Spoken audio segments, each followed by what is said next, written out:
આપણે પ્રશ્ન એ ઉદ્ભવે કે આસ્તિક કોને ગણવા અને નાસ્તિક કોને ગણવા? કેમ કે બધાની પોતપોતાની પરિભાષા છે લોકોમાં. તો આને હવે આ વસ્તુને ક્લિયર કેવી રીતે કરીએ આપણે? બરાબર. આમ જોવા જાવ ને તો નાસ્તિક અને આસ્તિક એ વિચારધારા કહી શકાય, અને એક જ મૂળમાંથી ઉગેલી બે ડાળીઓ છે. કારણ કે આપણે જોવા જઈએ તો નાસ્તિક હોય માણસ કે આસ્તિક હોય, બંનેના મૂળ સ્વભાવમાં શ્રદ્ધા તો રહેલી છે. આ થોડું રિલેટ કરી શકાય આપણે દ્વૈત અને અદ્વૈત સાથે, એટલા માટે કે જે નાસ્તિક વ્યક્તિ હોય છે ને, એને પોતાના જાત, પોતાનો કર્મ અને પોતાની આવડત પર શ્રદ્ધા કે વિશ્વાસ હોય છે. જ્યારે આસ્તિક વ્યક્તિને આ બધું તો હોય ન હોય એ ગૌણ છે, પણ જેનું આરાધ્ય હોય, જેનું પૂજનીય હોય, કે જેના ઉપર એ ભરોસો કરી શકે, એના ઉપર શ્રદ્ધા ને વિશ્વાસ હોય છે. એ પછી દેવ હોય તોય ભલે, એ પછી એમના ગુરુ હોય તોય ભલે, અને બીજું કોઈ વ્યક્તિ એમના માતા પિતા કે સગા સંબંધી હોય તો ભલે.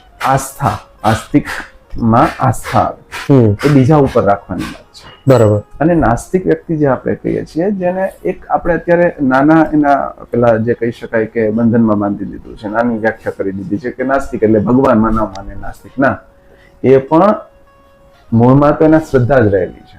બરાબર છે. કે એને પોતાના કર્મ ઉપર શ્રદ્ધા છે, બીજા કોઈને માનવું નથી, બીજા કોઈ કંઈ જ નહીં, હું કરું અને મારાથી થઈ જશે, મારી આવડત છે, મારાથી થઈ જશે. આ નાસ્તિક વ્યક્તિનું જે ગુણધર્મ કહી શકાય. અને આસ્તિક વ્યક્તિ એવો છે કે જેને ઈષ્ટ ઉપર શ્રદ્ધા છે, પણ બંનેના મૂળમાં શ્રદ્ધા તો રહેલી જ છે.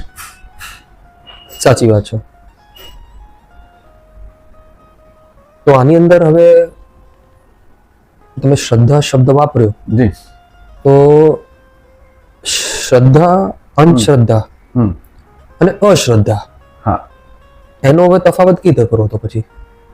એ વાત ખરી કરી કે ભાઈ નાસ્તિકના મૂળમાં શ્રદ્ધા રહેલી છે, અને અંધશ્રદ્ધા વાળી વાત તો વર્ષોથી ચાલી આવે છે. આમાં હું તમને એક ઉદાહરણથી સરસ સમજાવું કે અશ્રદ્ધાનું પેલા લઈએ. અશ્રદ્ધા એટલે આપણે શ્રદ્ધા મતલબ એક ભરોસો કે વિશ્વાસ જેને કહીએ, કે મને તમારી વાત ઉપર વિશ્વાસ હોય એટલે મને તમારા પર શ્રદ્ધા છે વાત ઉપર. ઉદાહરણથી સમજીએ, સરસ સમજાશે. શ્રદ્ધા માટેના ઉદાહરણ દેવા બેસીએ તો એ તો અનેક છે, એને આપણે છેલ્લે લઈએ, પણ પહેલા અશ્રદ્ધાથી ચાલુ કરીએ. એક મહારાજ હતા, સાધુ સંન્યાસી. સાધુ તો ચલતા ભલા એવી વાતો હોય એટલે ગામ ગામ વિચરણ કરે, સત્સંગ કરે અને ફરી ત્યાંથી આગળ વધે એમના શિષ્યો સાથે. એટલે ખૂબ શીખ. એટલે એક ગામમાં આવે અને ત્યાં સ્થાયી થયા થોડાક દિવસ માટે, જે એનું વિચરણ હતું. તો એ ક્રમ પ્રમાણે સવારે એના સ્વાધ્યાય પૂજા સંધ્યા કરે, અને પછી સાંજનો સમય, રાતનો સમય જે બધા ગામ લોકો ભેગા થાય અને સત્સંગ થાય અને પ્રવચનો આપે ને, પણ સીધું ખૂબ. એટલે એક વખત પ્રવચન હતું અને ત્યારે આપણે લોકો આવ્યા હતા, બેઠા હતા. ત્યારે એવું થયું કે એમાંથી એક ખેડૂત ઉભો થયો અને કીધું કે બાપુ, બધી વાત તો સાચી, પણ હવે મને એવું લાગે છે તમારા પર વિશ્વાસ છે ને એવું છે કે તમે મને આમાં કંઈક મદદરૂપ થઈ શકશો. તો કે બોલો ને.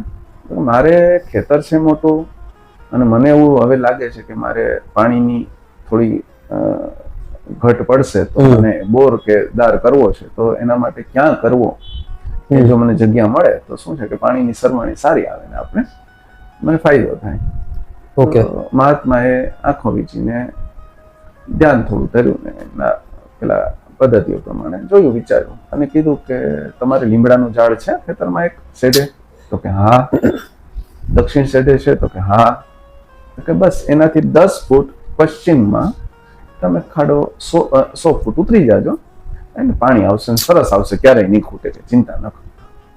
બધા પછી છૂટા પડ્યા અને બીજે દી આ ભાઈએ કાર્યક્રમ કર્યો અને પાછી રાત પડી, પાછો સત્સંગનો સમય, અને આ ભાઈ ધુઆ ફુઆ થતો આવ્યો અને ગાળી કરી દીધી મહાત્માને, તમે તો આવા છો ને આમને તેમને ઘણું બોલ્યો. મહાત્મા આશ્ચર્યચકિત તો થયા, પણ હવે સંત છે એટલે એમને સ્થિત પ્રજ્ઞ તો હોવાના જ. કઈ ન બોલ્યા અને શાંત પડ્યો. પછી કીધું, બોલ ભાઈ શું થયું? તો કે તમે મને કાલે કીધું તે પ્રમાણે મેં 100 ફૂટ ખાડો કર્યો ને કઈ આવ્યું નહીં, આમ ને તેમને. એટલે સંત ઘડીક તો પોતે જ આશ્ચર્યમાં, આશ્ચર્ય સહિત આઘાત કે આવું તે કેમ થાય એમ. કેમ કે ક્યારેક પોતાની સિદ્ધિઓ ઉપર શંકા જવાનો પ્રયત્ન કરવાની વાત છે આ લોકો. બરાબર. એટલે બધું વિચાર્યા પછી ફરીથી આંખો બંધ કરીને થોડું વિચાર્યા પછી કીધું કે કામ કરીએ ભાઈ, આપણે બધા અહીંયા બેઠા છીએ, બધા કાલે આપણે જ્યાં તે બોરદાર કર્યો છે ખાડો ત્યાં જવું છે, આપણે જોઈ લઈએ એકવાર કે તે બરાબર કર્યું છે કે નહીં. મેં કીધું, મને કે બરાબર એકદમ. તમે કીધું લીમડાનું ઝાડ ને પશ્ચિમ બધું સરસ બરાબર એકદમ. તો કે છતાં આપણે કાલે જઈએ. તો કે સારું. બીજા દિવસ પર બધા ગયા, ગામ લોકો, સાધુ મહાત્મા, શિષ્યો, અને ત્યાં જઈને જોયું તો કે ક્યાં બતાવો? તો કે આ રહ્યું 10 ખાડા હતા. તો કે આ શું કર્યું? તો કે તમે કીધું તું કે લીમડો ને એના પશ્ચિમ દિશામાં, ને પછી મેં 10 ફૂટ કર્યું. પછી એમ થયું કે અહીંયા કદાચ નહીં આવે તો. એટલે મને વિચાર આવ્યો કે બાજુમાં બીજો કરું, બીજો 10 ફૂટનો કર્યો. પછી એમ થયું કે અહીંયા કદાચ નહીં આવે તો. ફરી પાછો કર્યો. તો કે તો એમ કેમ? મને કે 100 ફૂટ તો કરી દીધો ને. 10 ફૂટના 10 ખાડા કર્યા, એમ 100 ફૂટ ઉતરી ગયા. આ અંધશ્રદ્ધા. હવે આપણે એનાથી આગળ વધી અંધશ્રદ્ધા ઉપર આવીએ, જે દોર અત્યારે ખૂબ ફેલો ફાલ્યો. અને હું તો જરા કઈ કહેવામાં અચકાય નહીં કે જેની આગળ કંઈ ગુમાવવાનું નથી હોતું ને એ પૂરતી શ્રદ્ધા રાખી શકે એવું કહી શકાય. બાકી જેની આગળ ગુમાવવાનું કંઈક આવી જાય, પછી એ સંપત્તિ હોય, શિક્ષા હોય, જ્ઞાન હોય, સમૃદ્ધિ હોય કે પછી શાંતિ હોય, એને કંઈક ગુમાવવાનું આવી ગયું એટલે ત્યાંથી અંધશ્રદ્ધા ઉત્પન્ન થવાનું ચાલુ થાય. એનું કારણ હું તમને કહું કે જ્યાં સુધી મારી આગળ સંપત્તિ નથી, કંઈ જ નથી, ત્યાં સુધી પૂરી શ્રદ્ધા રહેવાનું. કેમ કે મારી આગળ માઇનસ થવા વાળું તો કંઈ છે જ નહીં. જે થવાનું છે પ્લસ થવાનું છે.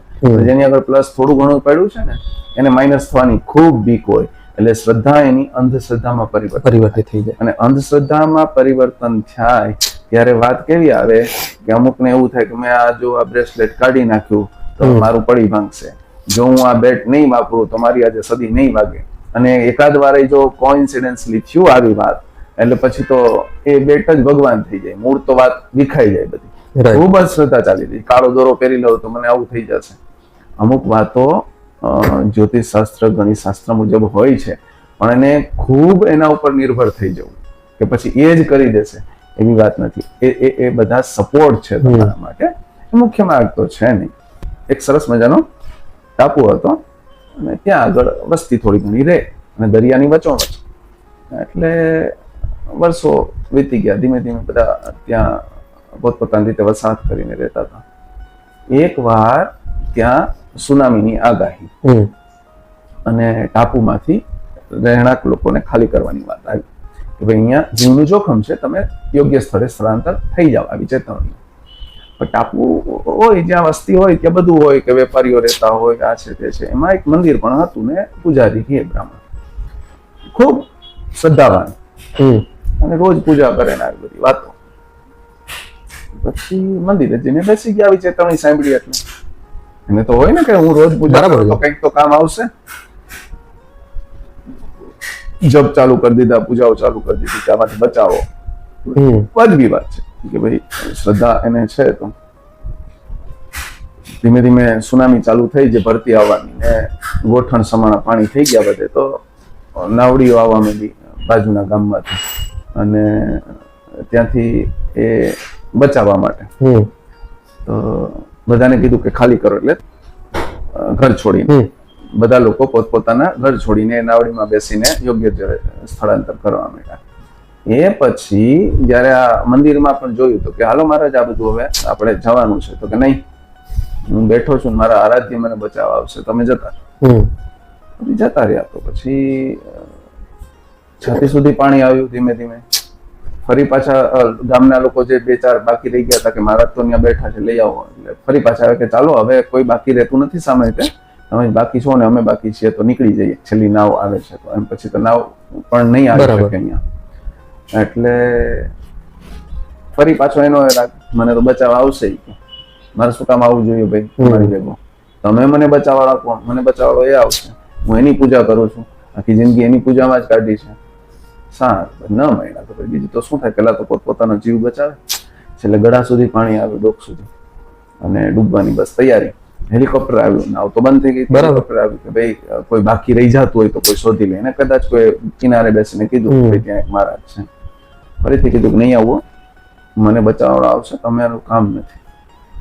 જતા રહ્યા થાકીને, કંટાળી ગયા, મહારાજ ડૂબી ગયા, મરી ગયા. આવું થાય. ગયા સ્વર્ગમાં. હવે પૂજા કરી તો કદાચ સ્વર્ગના હકદાર હોય, સ્વર્ગમાં ગયા તો ત્યાં જઈને કે સીધી ભગવાન સાથે બોલાચાલી ચાલુ કરી દીધી. તમે આવું કરો ને આમને તેમને, અમે આ જિંદગી તમારી પાછળ કાઢી નાખી. ભગવાન કે શાંત રહે ભાઈ, સાંભળી લીધું મેં તને, હવે તને પૂછો એનો જવાબ આપ. તને નૌકાવાળા તેડવા આવ્યા હતા, હોડીવાળા? તો કે આવ્યા હતા, પણ મેં ના પાડી દીધી, આવશે. પછી કે છાતી સમૂહ પાણી આવ્યું ત્યારે ગામના જે 4-5 જણા વધ્યા હતા એ તને શોધતા શોધતા આવ્યા હતા? તો કે આવ્યા હતા, પણ મેં ના પાડી દીધી, ભાઈ આવશે. સારું કર્યું. પછી તને છેલ્લે હેલિકોપ્ટર લેવા આવ્યું તું ભાઈ? તો કે આવ્યું તું, એને મેં ના પાડી દીધી, ભગવાન આવશે. એ કે ત્રણેયને મેં જ મોકલ્યા. એ ત્રણેયને મોકલનાર હું હતો. તને એમ હતું કે હું શંખ ચક્ર પદ્મ ગદા લઈને ચતુર્ભુજ રૂપે તને દર્શન આપું, તને લેવા આવું.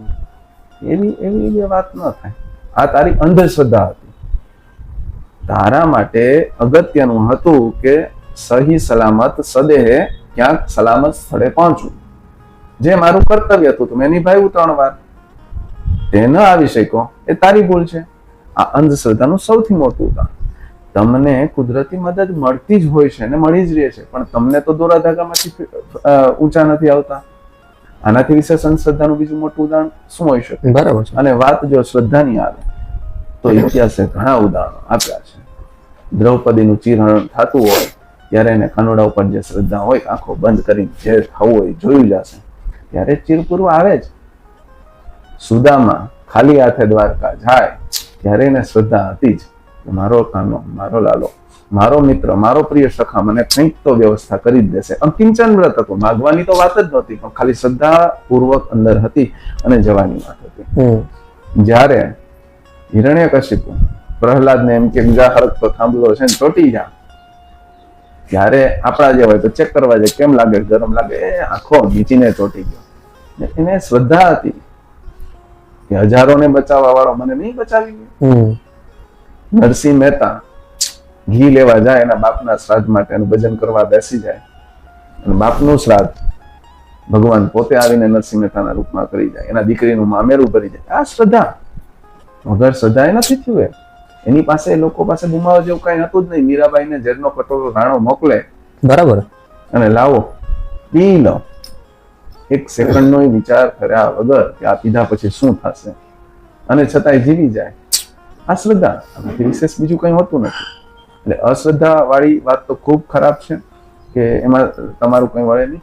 અંધશ્રદ્ધામાં પરિસ્થિતિ એ થાય કે તમારું હોય એ પણ જવાની શક્યતા પૂરી છે, પણ જ્યારે શ્રદ્ધા પૂર્વકનું સમર્પણ રાખવામાં આવે ત્યારે ખરેખર એ કોઈના કોઈ રૂપે મદદ કરતો જ હોય છે. પછી એ ભલે વાત આપણે જે શરૂઆતમાં ફરી તમને કહું કે નાસ્તિક હોય કે આસ્તિક હોય, નાસ્તિક વાળા એ શ્રદ્ધા રાખે છે પોતાની જાત ઉપર, એટલે ફળે છે ને ફળે. આના ઘણા ઉદાહરણો મારી આગળ જીવિત ઉદાહરણો છે કે જે ખૂબ સફળ થયા છે. ક્યારે એને દીવાબત્તી નથી કર્યા, ક્યારે ટકોરી નથી વગાડી, ક્યારે અગરબત્તી નથી કરી, ક્યારે ફૂલહાર નથી પહેરાયો ભગવાનને, કે ભગવાનના મંદિરના પગથિયા નથી ચડ્યા. અને ખરેખર આમાં ઘણી બધી વાતો બીજી પણ સ્પર્શે એને. પોતપોતાના કર્મ બંધનો પણ હોય, આગલા જન્મના પુણ્યો પણ હોય, પણ એને શ્રદ્ધા તો છે જ, પોતાની મહેનત ઉપર છે.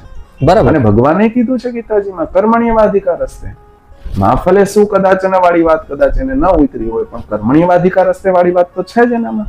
એટલે નાસ્તિક હોવું પણ કઈ ગુનો કે ખોટી વાત નથી. શ્રદ્ધાળુ તો એ છે, એ પાકી વાત છે કે નાસ્તિક યાર અંધશ્રદ્ધામાં પાછો નહીં પડે. કે શ્રદ્ધા પોતાની જાત ઉપર હોય, પોતાની જાત ઉપર અંધશ્રદ્ધા કરવાનો કોઈ પ્રયત્ન ન હોય, પણ એમાં પોતાનું હું પદ વાળી વાત આવી જતી હોય છે ક્યારેક. એટલે આ બધી વાતો પોતપોતાના તુંડે મથી ભિન્ન વાળી